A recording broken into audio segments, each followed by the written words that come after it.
Good morning friends, कैसे हैं आप लोग। फ्रेंड्स, पिछला हमारा जो वीडियो था जिस पर हमने बात की थी कि क्या एक एवरेज स्टूडेंट सीए कर सकता है या नहीं कर सकता है, हरीश सर से इस बारे में हम लोगों ने बात की थी। कुछ व्यूज़ आप लोगों के साथ में हमने शेयर किए और सबसे बढ़िया बात ये रही कि उस वीडियो के बाद में हमारे बहुत पुराने स्टूडेंट्स जो थे, बहुत सारे पुराने स्टूडेंट्स, उनके फ़ोन हमारे पास में आए, मैसेजेस हमारे पास में आए और उन्होंने बिल्कुल यही कहा कि जी हाँ सर, हम लोग एवरेज थे और आज हम लोग चार्टेड अकाउंटेंट हैं।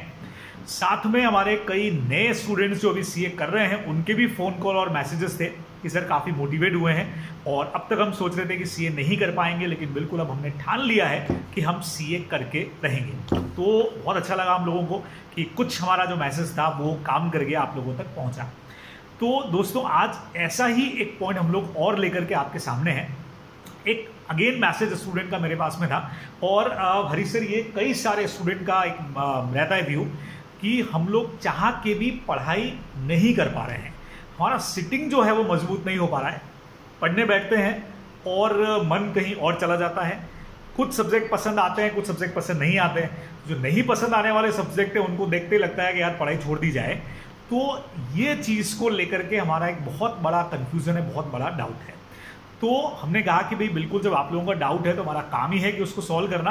तो हरीश वैष्णव सर फिर से मेरे साथ में हैं। तो सर शुरू करते हैं, क्या कहना चाहेंगे सर? वेलकम है आपका। Good morning all.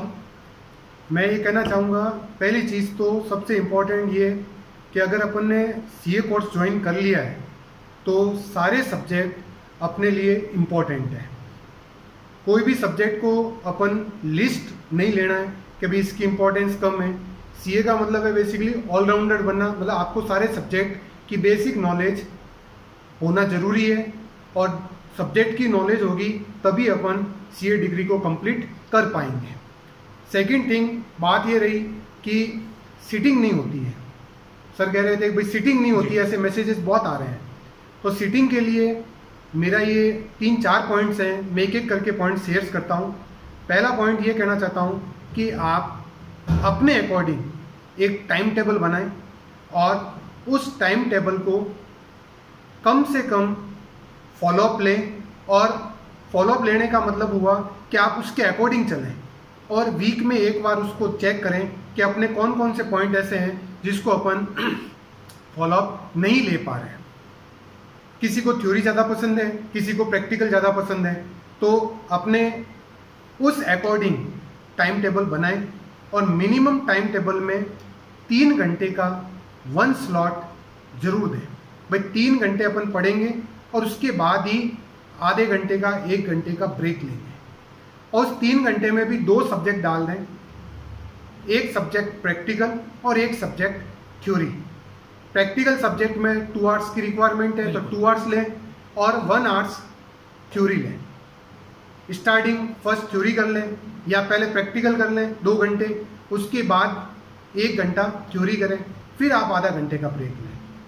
3-3 घंटे के आप दिन में अगर 4 स्लॉट भी बनाते हैं तो आपके पास ऑन एवरेज 12 आवर्स के 12 घंटे के स्लॉट बन जाएंगे और उसमें इफेक्टिव देखें तो 10 घंटे पढ़ाई हो सकती है। बिल्कुल।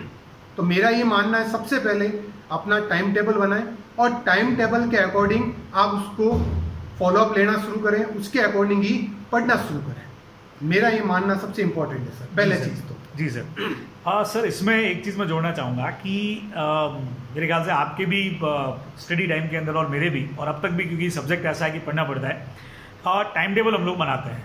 टाइम टेबल के अंदर सारी चीज़ें डिसाइड करते हैं, इतना पढ़ेंगे, इतना ब्रेक लेंगे।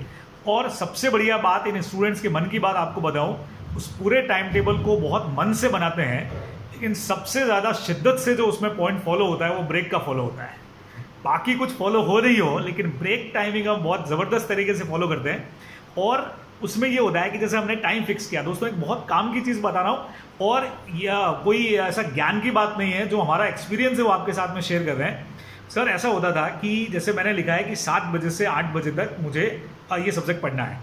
जैसे ही मैं पढ़ने बैठा और घड़ी देखी और पता लगा कि 7:05 हो गए या 10 मिनट हो गए, अच्छा है तो 7:05 हो गए, तो एक काम करता हूँ मैं, अब 8 बजे बाद ही मैं पढ़ने बैठूंगा।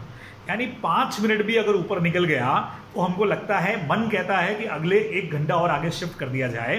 तो दोस्तों, सर तो बताएंगे, लेकिन मेरा प्रैक्टिकल एक्सपीरियंस ये कहता है कि 7-5 भी अगर हो गए 10 भी हो गए तो एक बार मन को मजबूत करके बैठ जाओ पढ़ने के लिए। मुश्किल रहेगा मैं जानता हूं, लेकिन एक बार किसी तरह से मन को बनाओ। अच्छा, ज्यादा पढ़ने के लिए नहीं बोल रहा हूं, एक बार कोशिश करो कि 15-20 मिनट की सिटिंग करनी है, मतलब करनी है। और जैसे ही आपने 1 वीक तक ये प्रैक्टिस में आ गया कि 20-20 मिनट भी कंटिन्यूस बैठ गए, तो फिर अपने आप आपका 7 बजे या 7:05 हो या 7:10 हो, आपकी पढ़ाई चालू रहेगी। क्या कहते हैं सर? बराबर है सर बात। सेकंड पॉइंट मैं ये भी कहता हूँ जी कि जब भी आप पढ़ने बैठे हैं तो मेरा हमेशा ये रहेगा कि आप टेबल और चेयर का यूज लें। बिल्कुल ठीक है सर, बिल्कुल ठीक है। बेड का तो बिल्कुल यूज नहीं लें। सही है। टेबल और चेयर, और खुद को अपने पे विश्वास कम है तो चेयर्स की जगह आप स्टूल यूज लें। तो इससे आपको खुद की बॉडी में रहेगा कि हाँ मेरे को पढ़ना है, बराबर ध्यान रखना है। ये शुरू में स्टार्टिंग में जरूर लगेगा जी, लेकिन कुछ टाइम बाद आप हैबिचुअल हो जाएंगे और हैबिचुअल होने के बाद अपनी स्टडी को बराबर कर पाएंगे जी। मेरा हमेशा ये कहना है कि आप पढ़ें, टाइम टेबल के अकॉर्डिंग पढ़ें। अपनी टेबल के सामने लिख लें CA ऑब्लिक और आपका नाम, तो जैसे ही ऑब्लिक लगाया रहेगा तो आपको मालूम रहेगा इस ऑब्लिक को हटाना है और मेरे को CA आगे मेरा नाम लगाना है जी। बार बार वो CA दिखेगा तो आप CA कर लेंगे जी, और मन में करना पड़ेगा CA करना है। और CA में अगर आप एंट्री ले ली है तो 12 घंटे 15 घंटे ये नहीं सोचना है, आपका काम एक ही है, केवल पढ़ाई करना। बिल्कुल, ये इंपॉर्टेंट बात है। सर यहाँ पे एक जो प्रॉब्लम और है स्टूडेंट्स के सामने, मोबाइल को लेकर के जो एक डिस्ट्रैक्शन होता है। तो अक्सर सब लोग जो कहते हैं कि नहीं मोबाइल बिल्कुल छोड़ दो, मोबाइल ख़राब है, बिल्कुल आप लोगों की पढ़ाई ख़राब कर देगा। तो फ्रेंड्स, मैं आपको कुछ अलग चीज़ बताना चाह रहा हूँ जो मेरा प्रैक्टिकल एक्सपीरियंस है। मुझसे भी आज भी फ़ोन नहीं छूटता है। कई सारे स्टूडेंट जो भी वीडियो देख रहे होंगे वो जानते हैं कि जैसे ही आपने कोई डाउट पूछा, विदिन 5 मिनट मेरा रिप्लाई आपके लिए आ जाएगा, क्योंकि मोबाइल एनी टाइम मेरे पास में रहता है। और कहीं ना कहीं उसका नुकसान भी मुझे हुआ है कि भाई बार बार मोबाइल में देख रहा हूँ तो मेरा काम मैं नहीं कर पा रहा हूँ। तो एक ट्राई करें, मोबाइल देखिए, ये मेरे कहने से, भाषण देने से आपका मोबाइल दूर होने वाला नहीं है। कितना ही कह दो मजबूत कर लो खुद को, ये कर लो, कुछ नहीं होगा। सिर्फ एक छोटा सा एक्सपेरिमेंट करो, 15-15 मिनट का मोबाइल से तलाक लो, ब्रेक लो। मैंने आजकल ये करना शुरू किया है। वो भी क्या किया कि फ़ोन को किसी दूसरे कमरे में रखा और मैं किसी दूसरी जगह पे बैठा। सिर्फ 15 मिनट के लिए मैं फ़ोन के बारे में नहीं सोचूंगा।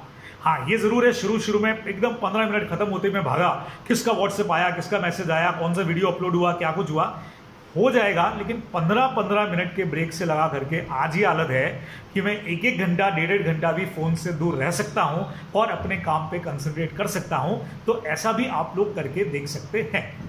क्या कहेंगे सर, मोबाइल को लेकर के क्या ठीक है एडवाइस मेरी? बराबर है सर। मोबाइल से तो एटलीस्ट पढ़ते समय, जब आप खुद अपनी स्टडी कर रहे हैं जी, उस समय या तो उसको बंद कर दें जी, या साइलेंट में कहीं और रख दें जी। क्योंकि स्टूडेंट लाइफ में मेरा ये मानना है इतना इम्पोर्टेंट पार्ट नहीं है कोई अपने पास कोई बहुत ज़रूरी कॉल आए, और कोई ज़रूरी कॉल भी आएगा तो घर पे और नंबर है उन पे भी कॉल आ जाएगा जी जी। मैसेज से कुछ भी नहीं होना है, पढ़ना है तो आपको कंसंट्रेट होकर ही पढ़ना पड़ेगा। तो मोबाइल से कोशिश करें कि धीरे धीरे, जैसे जयेश सर ने बताया 15-15 मिनट, मैं तो आपको कहूँगा 3 घंटे बैठ तो 3 घंटे आप बंद रखो। ब्रेक आता है उस समय आप अपना मोबाइल चलो जी। 3 घंटे का अगर आप मोबाइल बंद रखेंगे आपकी एफिशिएंसी 4 घंटे के बराबर होगी। बिल्कुल 100% 4 घंटे के बराबर होगी अगर आप मोबाइल से दूर रहेंगे तो। बिल्कुल, तो छोटा सा एक्सपेरिमेंट करके देखें तो जरूर उसका बेनिफिट आप लोगों को मिलेगा। तो फ्रेंड्स, ये हमारी सारी बात थी आज की जो हम आपसे करना चाह रहे थे। छोटी सी बात थी, लेकिन इस छोटी सी बड़ी बात को आप लोग जरूर समझेंगे। और मेरे ख्याल से जिन स्टूडेंट्स ने क्वारी किया था सिटिंग को लेकर के, उनकी ये प्रॉब्लम जरूर दूर होगी। बाकी श्योर है कि आप जो सोचेंगे वो कर ही लेंगे।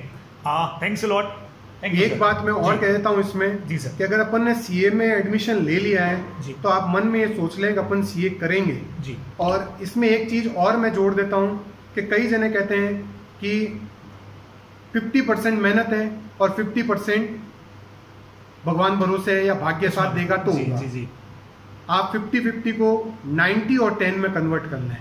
90% मेहनत, 10% आपका भाग्य है जी। तो आप 90% मेहनत करेंगे, 10% आपके साथ ऑटोमेटिक भी आ जाएगा बिल्कुल। तो 100% आप मेहनत करें और उसके अकॉर्डिंग अपना टाइम टेबल बनाएं तो ज़्यादा आपके लिए सूटेबल रहेगा। और अभी तो मैं जयेश सर से बात कर रहा था कि जब अपन किसी को फ़ोन लगाते हैं तो एक कोरोना की ट्यून आती है जी। तो उसी ट्यून में एक चीज़ आती है कि जरूरी कार्य हो तो घर से बाहर निकले। तो CA में एडमिशन ले लिया तो आप उस ट्यून को दिमाग में हमेशा सेट रखें कि बहुत ज़रूरी काम है तो घर से बाहर जाना है, अदरवाइज अपनी पढ़ाई करनी है। Thank you. चलिए, तो ये देख सकते हैं आप लोग, ये चार्टर्ड अकाउंटेंट का काम होता है, जहां कोरोना की ट्यून से भी वो कुछ काम की बातों को निकाल लेता है। तो बस इन चीज़ों को आप फॉलो करें दोस्तों। Thanks a lot.